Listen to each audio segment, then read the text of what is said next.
ইসলামী bank news top 10। লন্ডনে চিকিৎসা শেষে দেশে ফিরেছেন বিএনপি চেয়ারপারসন ও সাবেক প্রধানমন্ত্রী বেগম খালেদা জিয়া।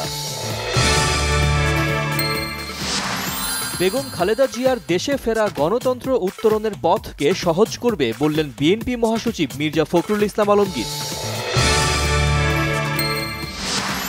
ছাত্র জনতার অভ্যুত্থান প্রমাণ করেছে জনগণের অধিকার নিয়ে ছিনিমিনি খেললে তার ফলাফল ভালো হয় না, মন্তব্য বিএনপি নেতা ইশরাক হোসেনের। ক্ষমতার ভারসাম্য, জবাবদিহিতা এবং বিকেন্দ্রীকরণ তিনটি বিষয়ে প্রাধান্য দিয়ে নতুন করে মৌলিক সংস্কার প্রস্তাব এনসিপির।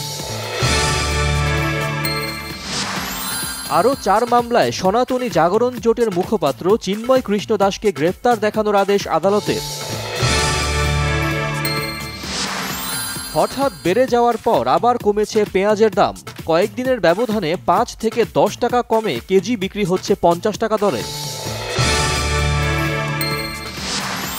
পিরোজপুরের ভান্ডারিয়ায় পারিবারিক কলহের জেরে স্ত্রী শাশুড়িকে গলা কেটে হত্যার অভিযোগ স্বামীর বিরুদ্ধে।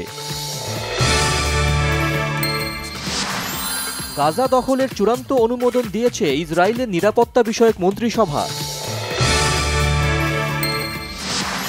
টানা দ্বিতীয় রাত রাশিয়ার রাজধানী মস্কোতে ভয়াবহ ড্রোন হামলা চালিয়েছে ইউক্রেন। চ্যাম্পিয়ন্স লিগের প্রথম ফাইনালিস্ট নির্ধারণ আজ। তুরিনে সেমির ফিরতি লেগে মুখোমুখি ইন্টার বার্সেলোনা।